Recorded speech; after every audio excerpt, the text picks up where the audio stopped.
morning everyone, and welcome back to Elemental Cartomancy. I say good morning, good afternoon or good evening depending on what time it is where you are when you're watching this. It is early morning time here. I've got up early because I wanted to get up nice and early when downstairs was still empty, i.e. when Sandy's still in bed. And filmed this flip through, just kind of at the downstairs sliding doors, you know, when there's lots of lovely natural light coming in. But I've got up, and to be honest, it's turned out to be quite a dull morning, so I suppose the joke's on me, isn't it?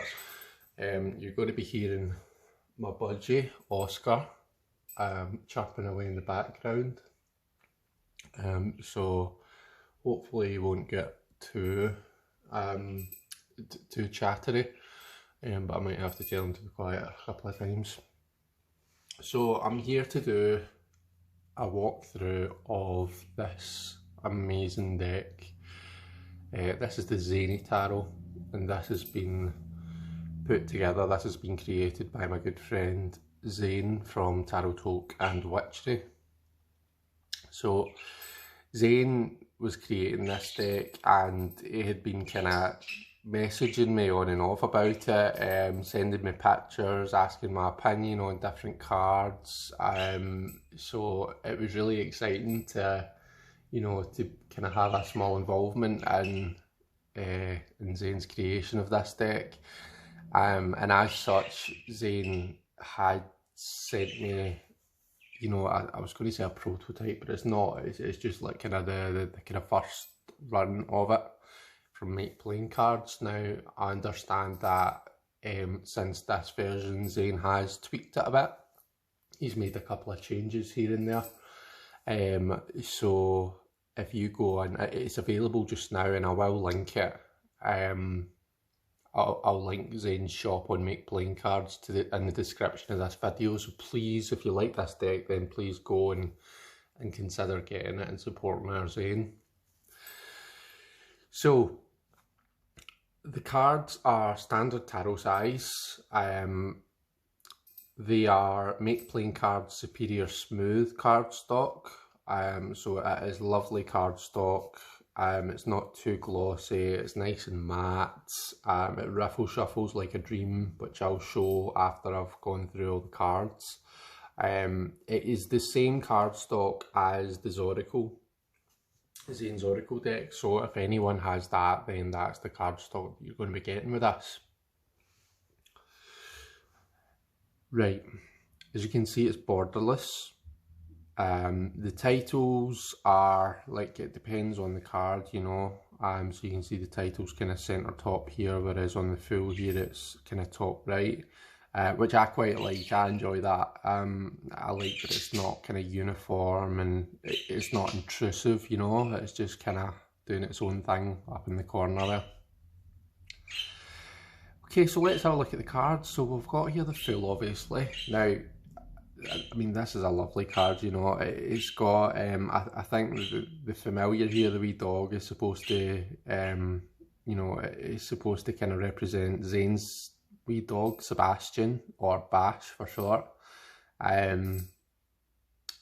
It's just quite, it's quite endearing, I think is the word that I'm looking for. The use of symbolism on this deck, let me just tell you. I mean, look, we've got here a bird's nest with the eggs in it, and I mean that's, oh, and just as I say that, a wee robin redbreast just flew across my garden in front of me. So the egg is this, it's like kind of the potential, you know, if you think of like the kind of the cosmic egg and all that kind of thing, it is this full energy, it's this potential, so it's a beautiful representation to have in the full card. We've got the Magician here. Now you see the Magician. The Magician appears to be coming through this. We've got this portal, and it's just like a kind of black space void through the portal. So the Magician's coming through this portal from nothing. And if you think about it, like when the Magician does the as above so below sign, that's what the Magician's doing. The Magician's acting like a lightning rod for energy. So the magician is creating, he's bringing something from, you know, the heavens, you know, from this portal, this void, this nothingness, and he's bringing it down to earth with his other hand, you know, he's bringing it into being. And so it's nice to see that represented in a slightly different way. We still have the tools, so the magician's holding his wand, his or her actually. I suppose you could look at that and see a witch. In fact, now I think about it, they're holding a broom. But anyway, they are holding the wand, the cup, and the blade, the dagger, the sword, the athame. That is on the table, and then we've got the we can see the pentagram, the pentacle is kind of embroidered onto the tablecloth. So really lovely use of imagery there. We've got our High Priestess. So we've got the Boaz and Yakin are trees here. And I don't know if anyone's watched my walkthrough of just my kind of, I took you through my upstairs. I showed you my upstairs living room and my kind of office space, my kind of tarot space. But I was shown, if you look out the kind of big bay window, you can see two trees across the road, and one's a kind of darker colour and one's a kind of lighter colour, and I think of them as my Boaz and Yakin trees, and they're actually kind of across from me, from where I'm sitting just now. So yeah, I really like the use of that. We can see the moon in the background. We see the kind of pomegranate. We've got all our kind of traditional symbolism there. The book is on the lap and it's open, but if you look, the High Priestess's eyes are shut. I know this isn't intentional with the High Priestess, but sometimes High Priestess energy, right, if you think about it, it's like sometimes you need to sleep on it, sometimes you need to let it bounce about in your unconscious, you know, whatever it is that you're toiling with, whatever it is that you're struggling with, whatever you're thinking about, sometimes it's the unconscious that has the power to solve the problem. And when it comes to books and learning, I often found when I was studying, you know, when I was a student, sometimes you just need to kind of put the book away and give yourself a while, you know, just give yourself a while, do something else, think about something else. What you often find is that information is still bouncing about and processing in your unconscious, even if you're not totally aware of it. So sometimes for me, the message from the High Priestess is put the book down for a bit, you know, stop consciously trying to cram this information into your brain. Let your unconscious do some of the unraveling for you, and when you come back to it, quite often it's kind of like sleeping on something, you know, you come back to it with fresh eyes and with a new perspective. So that's really nice and really powerful, and yeah, it's just always something that I think about when I look at the High Priestess card, but I appreciate that that's not necessarily, you know, what the symbols are meant to represent, but I just thought I would share that. Look at this beautiful Empress in her garden, a very kind of rich, expansive garden. I love the use of colour in this deck. You get the kind of, I want to say regalness, that's not a word, okay, so words are escaping me just now, but you can see how regal she is, you know, she's clearly like adorned in these beautiful clothes. She's got this beautiful golden jewellery on, but at the same time she's still very much grounded in her rich, expansive, lovely garden. The Emperor. Now this is a lovely Emperor card because sometimes we struggle with the Emperor and we, you know, and it's because he can sometimes come across as being far too harsh. You know, we look at a lot of Emperor cards. If you think of the Rider-Waite-Smith Emperor, if you think of a Marseille Emperor, you know, think of most emperors and you get this kind of, this cold, harsh, distant unapproachable vibe, whereas here he's still the king of his castle, you know. You've got the kind of business suit, you get the idea that he's very much in control of everything, but he's holding on to his kid, and let's not forget that the Emperor is a parent, is a father as well.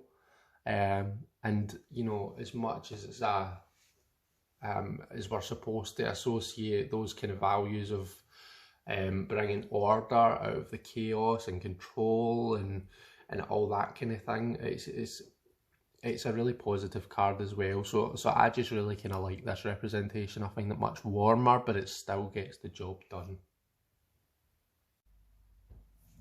Okay guys, so the next card is the Hierophant. Now this is one of the cards that Zaney showed when he was live with Jilly.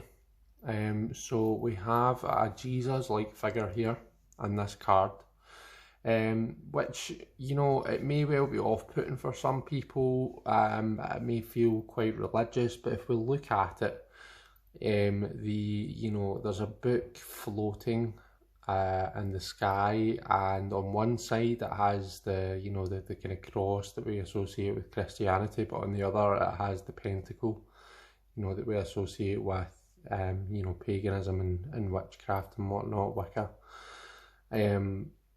So I think, you know, although it does depict Christ, I think that it's still a very kind of religiously inclusive card. And yeah, no, I love the use of colour in it. You've still got the kind of key here above him, so you've still got that aspect of it. Yeah, no, it's a really nice card. The Lovers. So we appear to have a gay couple at a pride march, both adorned in their rainbow clothing. We've got the rainbow up above. This is just a really nice card to see. They both just look really happy. And yeah.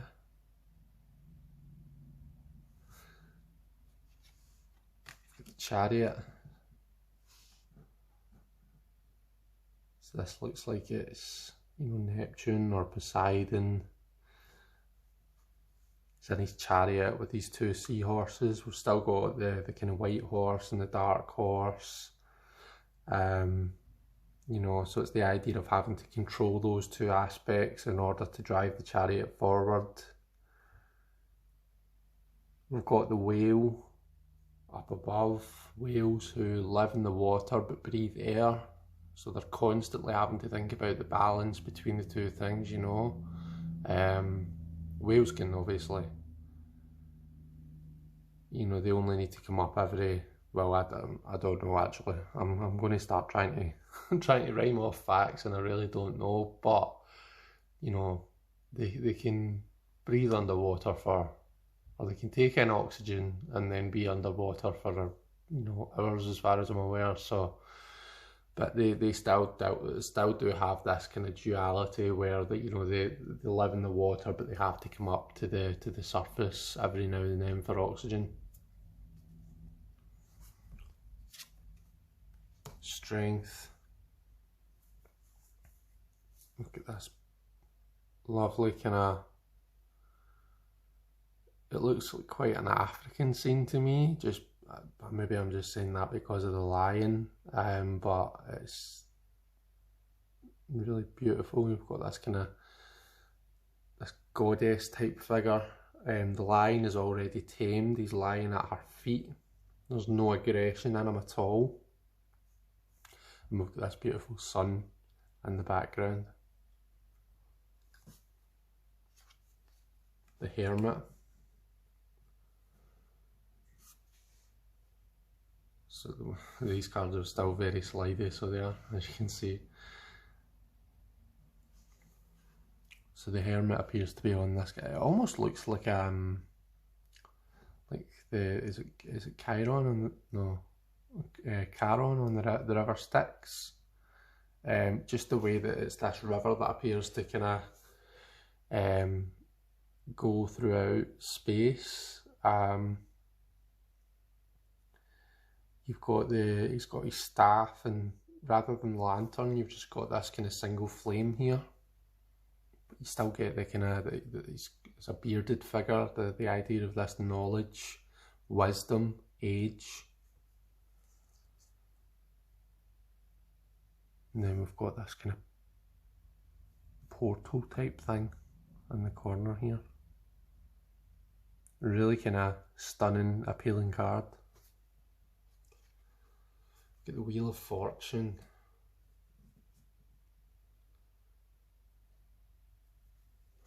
So it's all the kind of phases of the moon, and I love how it's kind of cyclical. I love how, like, you can look at one moon and, you know, everything has its opposite, everything has its equal and its opposite, you know.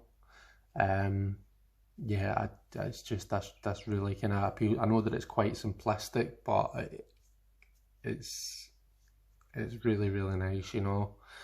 You get this kind of sense of, you know, you can pull karma from this. Yeah, really, really stunning card.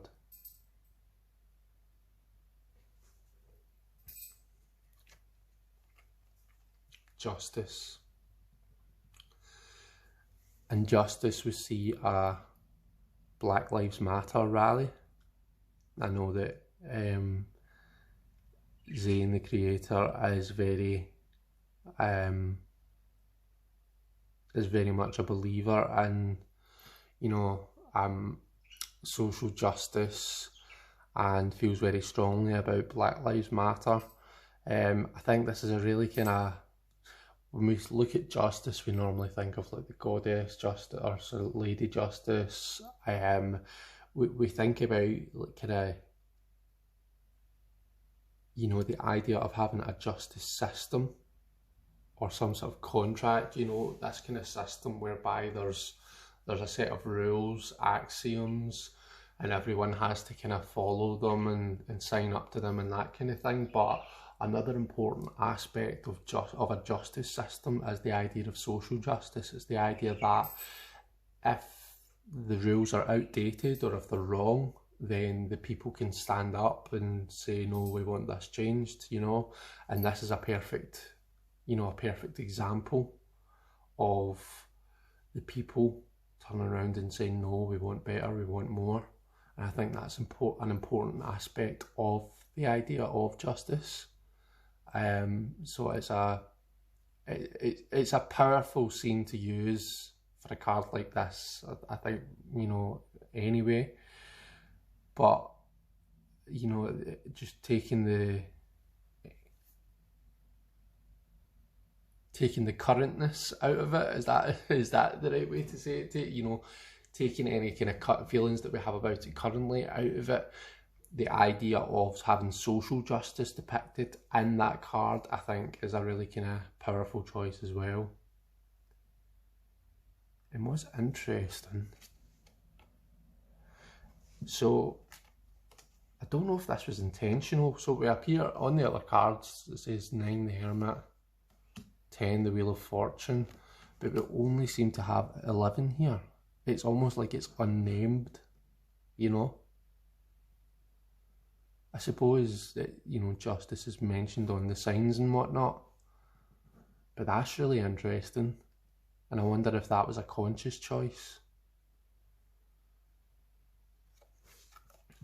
Got the Hanged One. In terms of the, you know, the depiction, it is quite standard, you know, in terms of what we normally expect to see from the Hanged One. We've got the person who's hanging upside down from the tree branch by one leg. They're making the usual kind of the usual leg position. Words seem to be failing me this morning. They've got this quite serene look on their face, suggesting they've willingly went into this. But what I just really kind of tickle me, and what I really enjoy about this card, is the fact that the word hanged is also hanging in suspension upside down. So yeah, that's something that I really like about this card. Death.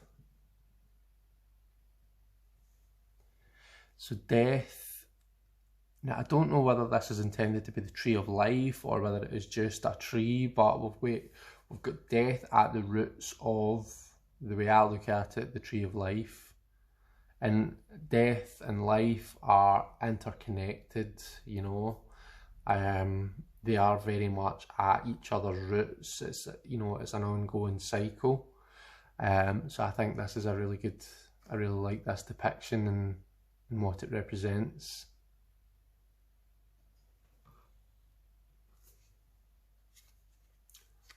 Temperance. So we have this kind of split, you know, the colour is split on one, it's quite subtle, and I'm hoping the camera is picking it up, but on one side we have this kind of light pale blue, and on the other side we have the kind of light pale green type colour, bluey green. And then in the centre we have the angel is just kind of like perfect centre between the two, serene, perfectly balanced, and we have the, you know, the water being poured between the vessels as well.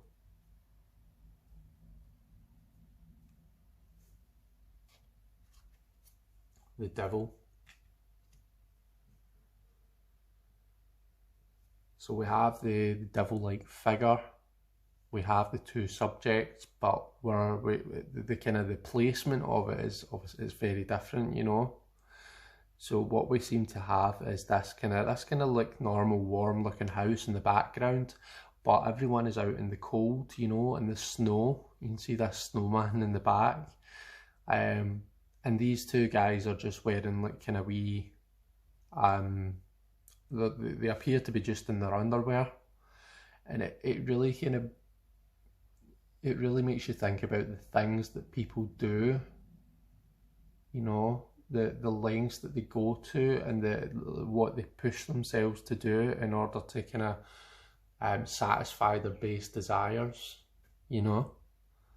Like, these two guys appear to be so involved in whatever it is that, you know, involves them being in their pants.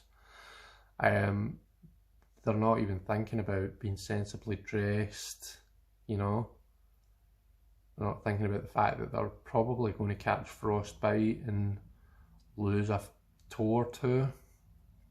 All that matters to them is, you know, their base desires, you know, they're driven by desire, and it's this idea of being driven by desire and taking risk, all aspect of risk assessment out of the equation. So yeah, I really like it. The Tower.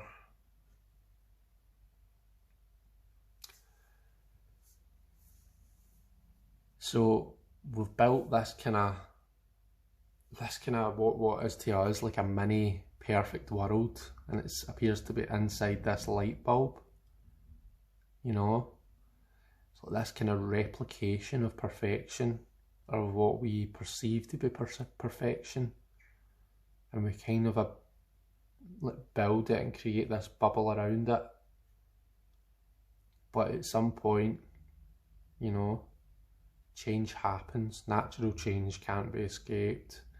Things are going to happen. We can see the kind of lightning coming towards the coming towards the light bulb here. We see the cracks starting to show, the water starting to leak out. You know, at some point that's all just going to explode.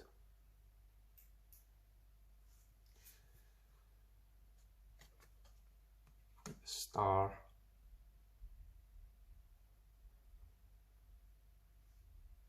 I love how I love the kind of the white background with the blues of the water and the hair. Really, really kind of stunning the way this has been done. I love that the water is being poured, but then it's like her hair is, you know, her hair is acting like the watering can, you know, where it's kind of dispersing the water evenly.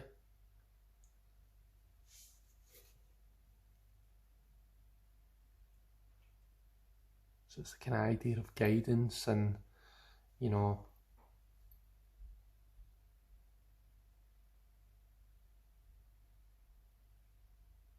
yeah. The moon, love the colours on the actual moon here. It's quite a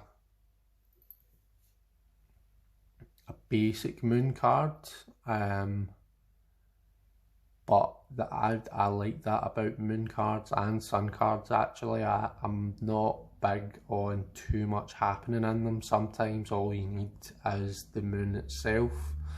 We have the mushroom here, you know, that might imply toxicity, you know, there might be kind of past that we need to traverse. We need to be careful about where we're going and what we come up against.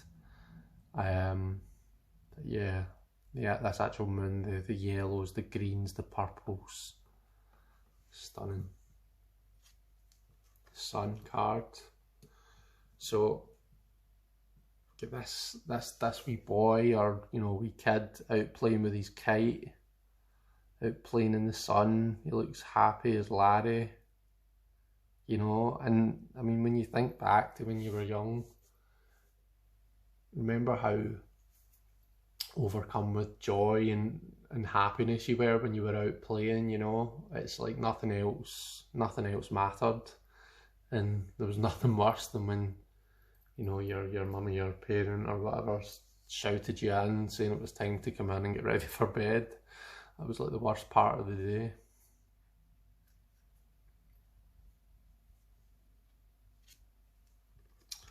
Judgment. A very handsome judgment angel we have here. We have the arms reaching out of the graves, just starting to kind of come back to life. Quite a traditional judgment depiction.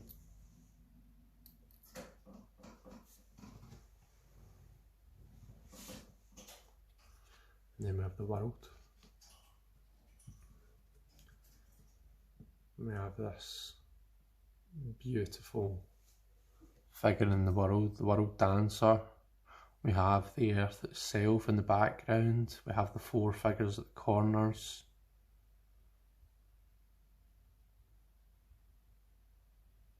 Really nice image. Now when we come to the minors, the order that these are in, so we get the 4 aces and then the 4 twos and etc, etc. So that's, I've not changed the order, that's the order we're going to go through it in.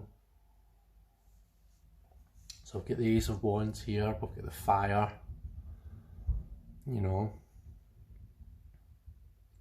this idea of spontaneity, creativity, action. A lovely use of colour. The Ace of Cups. So we have the cup, and then within the kind of the thought bubble or whatever it is, we have, you know, the different, you know, the different things that this can represent. So we've got, you know, connections and relationships. We've got creativity and artistry, and we have like kind of spirituality and connection to something greater.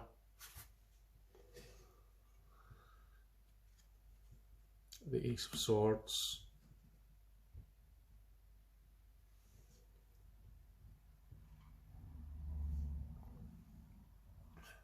And the Ace of Pentacles.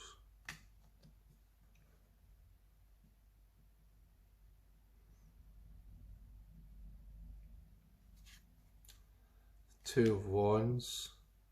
We have this fox sitting on top of a globe. We have the 2 wands.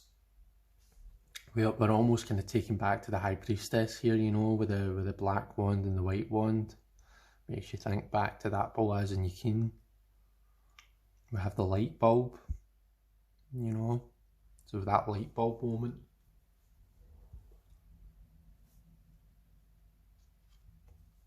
Two of Cups. I love this card.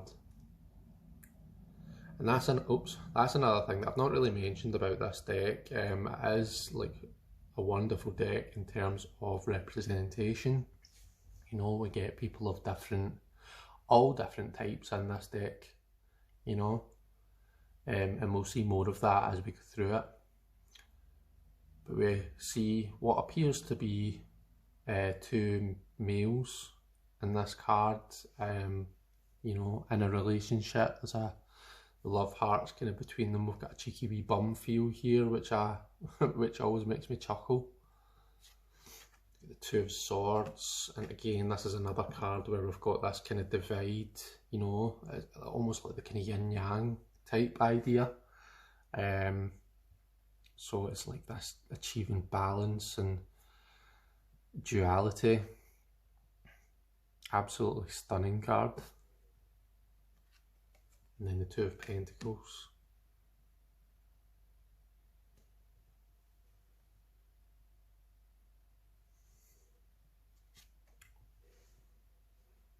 Got the Three of Wands. It's this idea of putting energy out into the world and then waiting to see what happens, you know.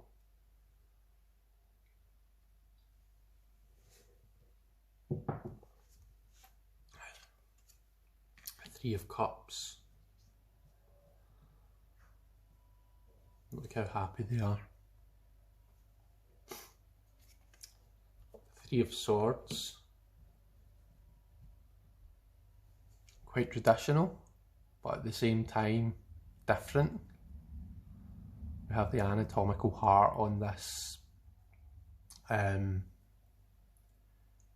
don't really know what you would call it.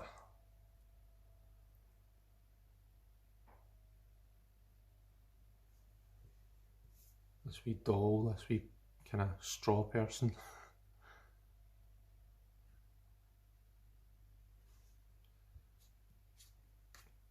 And then the Three of Pence. You know, the three is a number of action. It's a number of things happening. So the Three of Pentacles, the idea of kind of work and working with others. I think bees are a perfect depiction to use in this card. You know, you get the idea of the worker bees that all work in synchronicity with each other. The Four of Wands. We've got two brides who appear to have got married and they're celebrating. Four of Cups.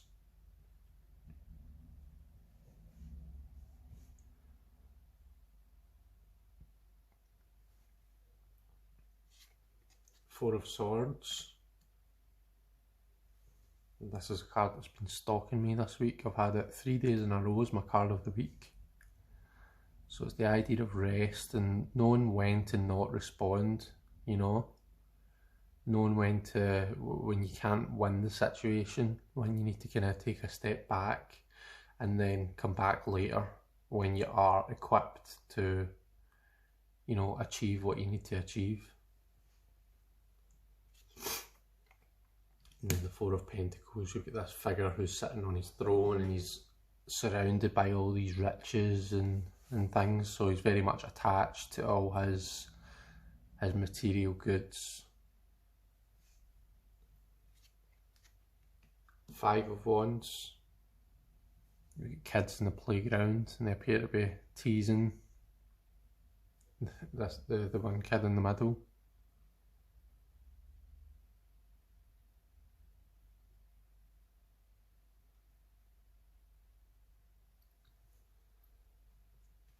Oops. Five of Cups.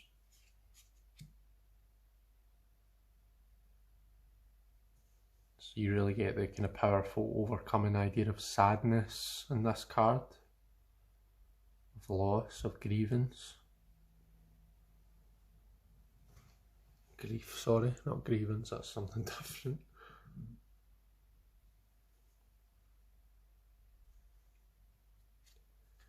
Five of Swords.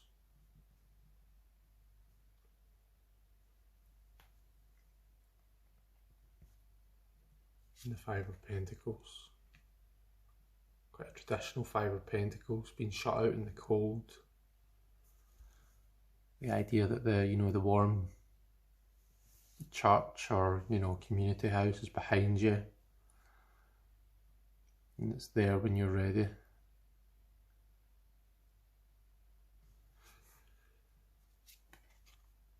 Six of Wands.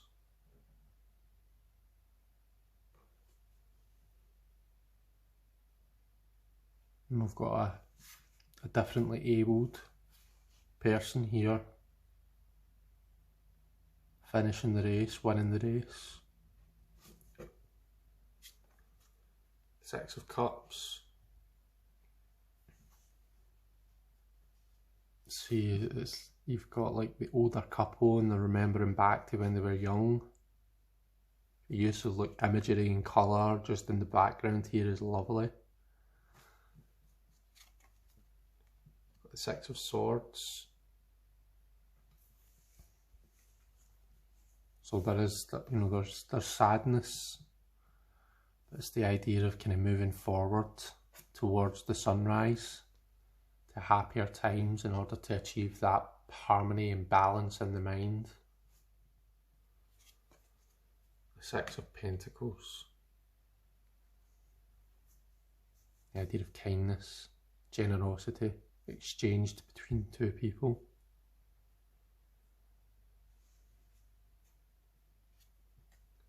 The Seven of Wands.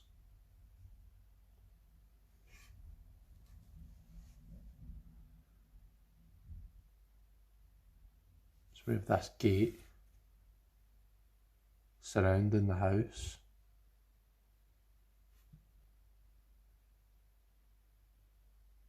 You know, this idea of putting up protection. Seven of Cups. Again, quite traditional. Thinking about all the choices available.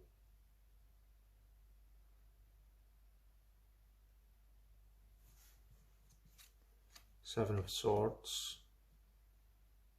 We've got the fox here, which symbolises, you know, cunning, cleverness, problem solving.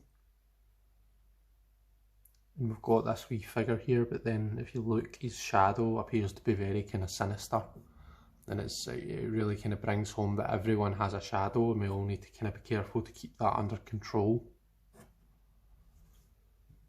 And this is a particular card where, you know, the idea of doing whatever you have to do, that can really bring out the shadow self in a lot of people. Seven of Pentacles.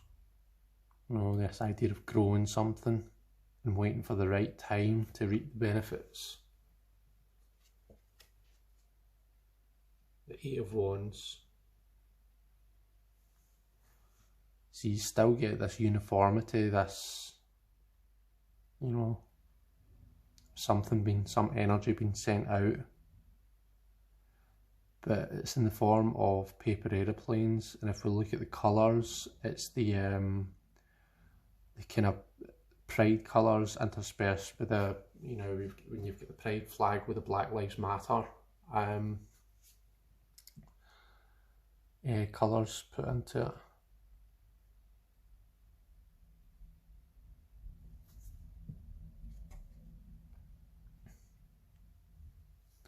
Eight of Cups.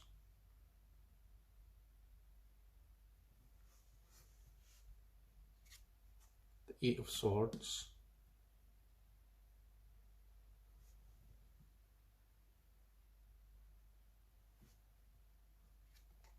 And the Eight of Pentacles.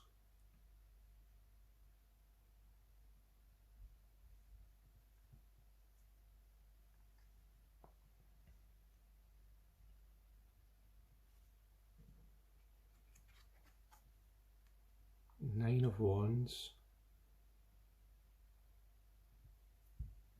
So we've got these two people here, and they're separated by this big wall, and they have the means at their disposal in order to kind of get over that wall. But it's this idea of being through so much that we put up these defences, and sometimes these defences can keep out the very thing that, you know, we need to let in.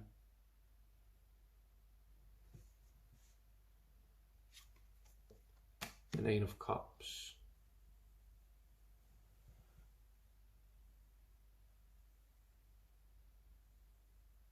9 glasses of wine. She's enjoying a lovely bath.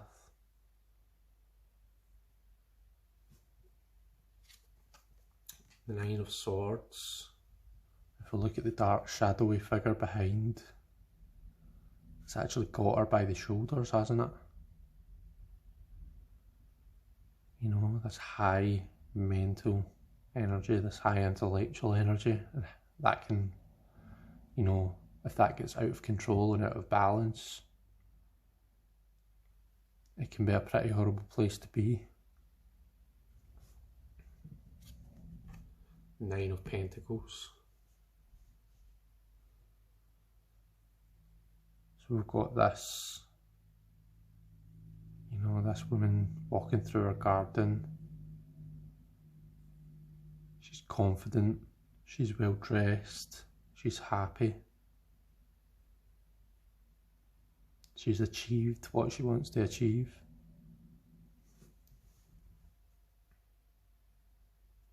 I love that we've got the wee bird following on behind her, and it kind of mirrors her in terms of the colours that she's wearing.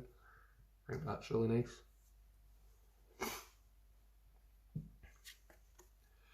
Ten of Wands, you know, how many of us feel like we have to carry the whole world on our shoulders. These cards are so slippery.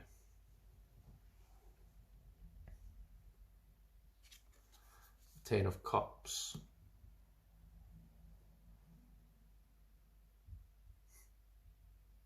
It just makes you smile.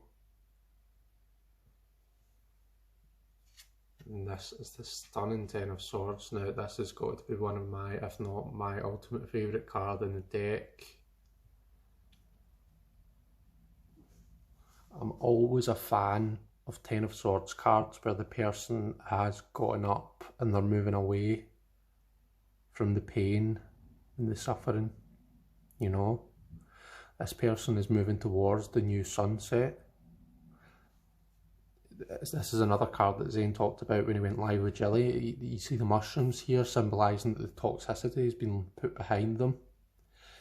Another thing, if you notice, that they're wearing a cape, and the cape is like these deep red colours, and it appears to kind of match with the colour of the blood.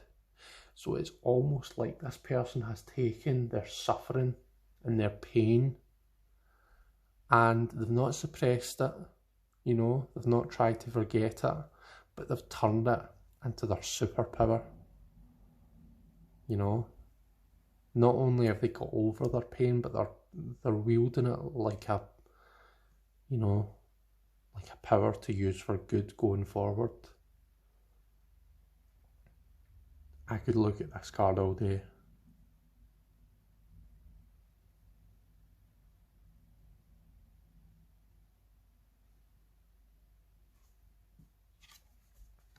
The Ten of Pentacles.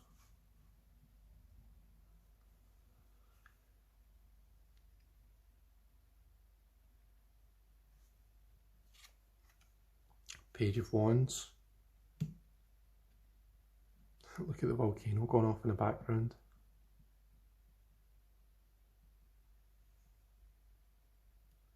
And we have this chap who appears to be going off on an adventure.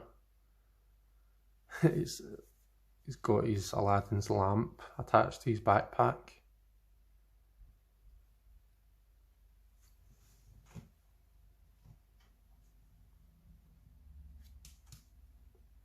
Page of Cups.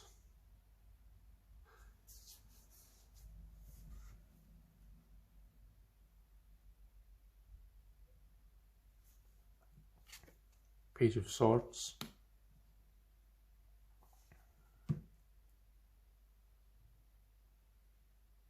Love the telescope. Page of Swords is always seeking out knowledge, trying to learn new things. Always curious, this kind of undying curiosity.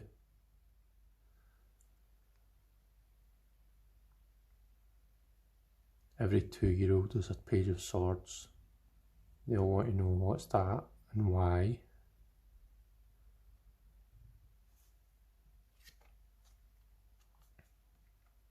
This is the Page of Pentacles.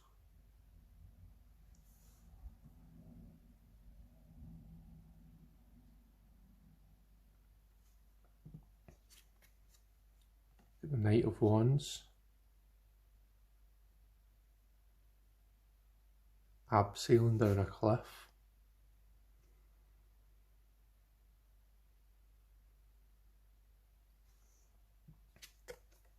The Knight of Cups.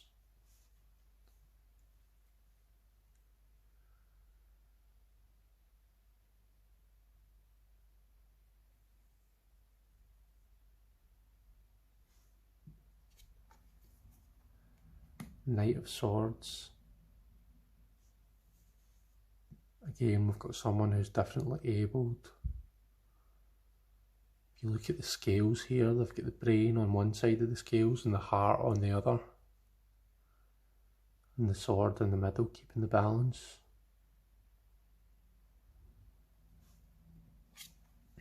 The Knight of Pentacles. Slowly but surely they'll get that massive rock up the hill. The spider representing hard work.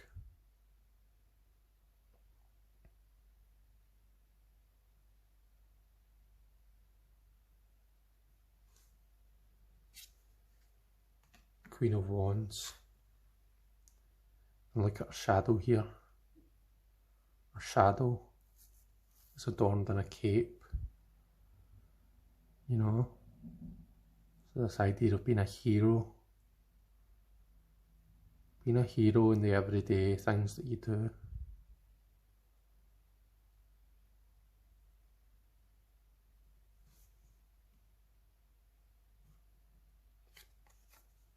Queen of Cups.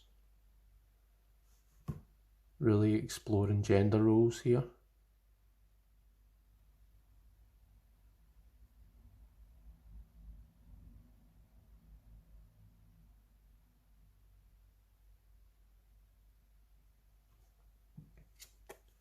Queen of Swords.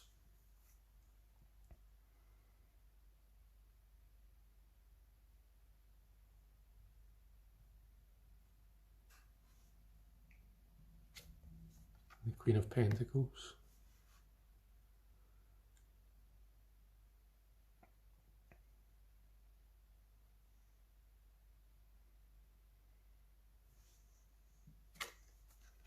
King of Wands.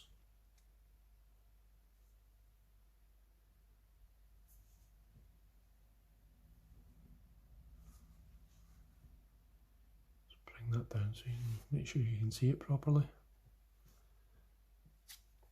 King of Cups.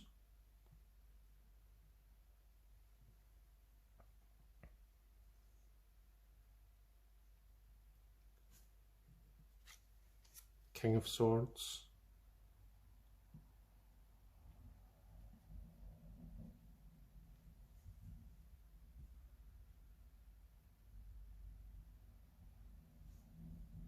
And we have our King of Pentacles. Again, exploring the gender roles that we traditionally tend to associate with these cards. We have this breastfeeding mother, we have this mama bear.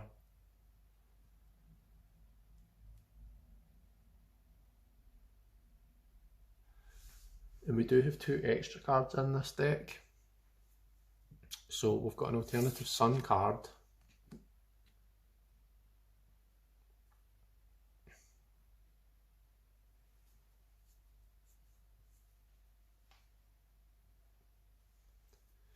And we have just a Void card.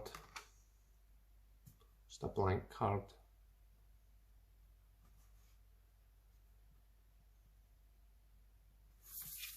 Okay. So, and this is the exciting part, and here the sun's just coming out. But so what I'm going to do for you is I'm going to give this a good shuffle, and we're going to do an interview spread with it, so you can see how well this shuffles, this riffle shuffles. Lovely deck to shuffle.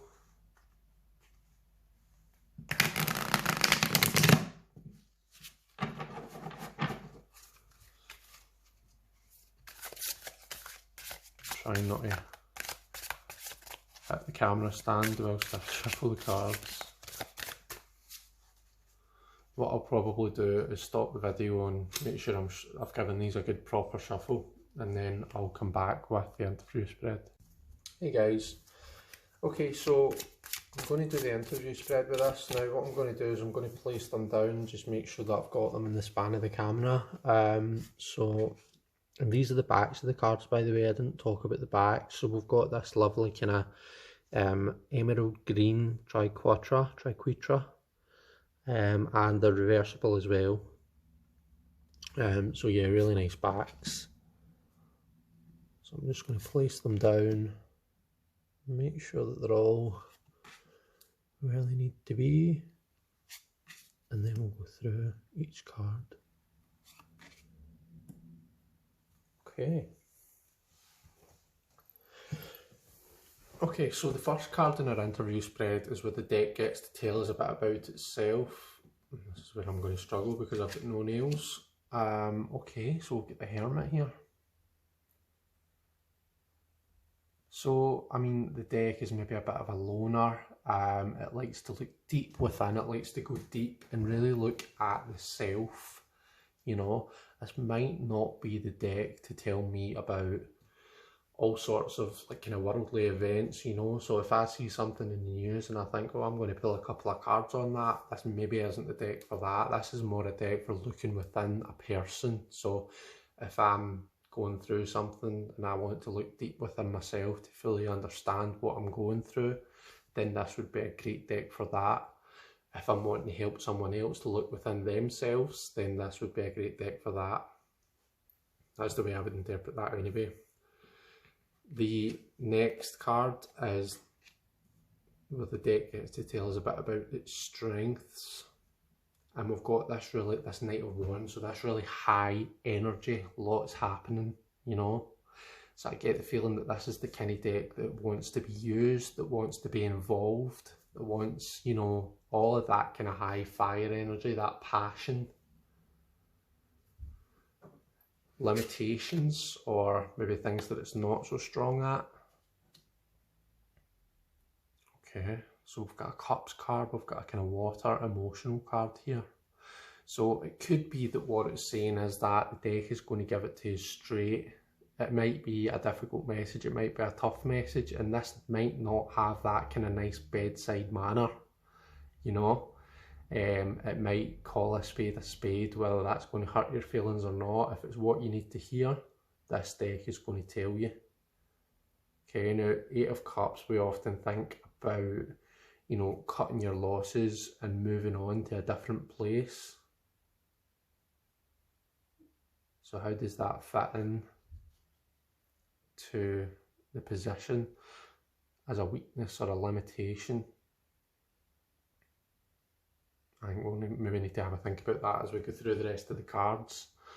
The next position, I always forget what this one is.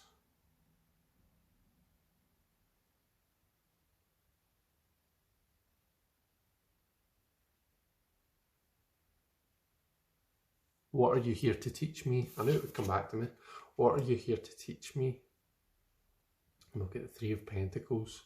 So it's the importance of putting in the work, hard work, and working together, you know. Now, whether that's me working with other people in the community, or whether that's me actually working with the tools that I've got, so i.e. this deck, it's here to teach me the value and the importance of a good hard day's work. The next one is, how can I best collaborate with you? So how can I best collaborate with the deck and, you know, achieve the best working relationship? So we've got the Star card. Now the Star is that guidance that comes after tough times, you know. The Star is like kind of the first light of hope that we see after the Tower moment. So I suppose it's just kind of learning to listen to the guidance that it gives. And then finally we have, what is the outcome of our relationship together?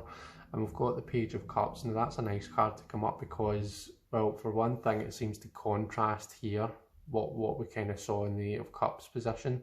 where it's not too much of an emotional deck. So maybe what it's saying is you just need to kind of build up that emotional connection over, you know, through time and through use. But the Page of Cups is also what I would probably say is my significator card. It's the court card that I relate to the most. So yeah, no, that's a really nice card to come up. So there we are, guys. That is the Zaney Tarot. That is my interview spread with it. Thank you so much for watching. Like I say, the link will be in the description to where you can go and buy this deck. So please do go and have a look and consider getting it if you enjoyed this. Alright, until next time, guys, take care.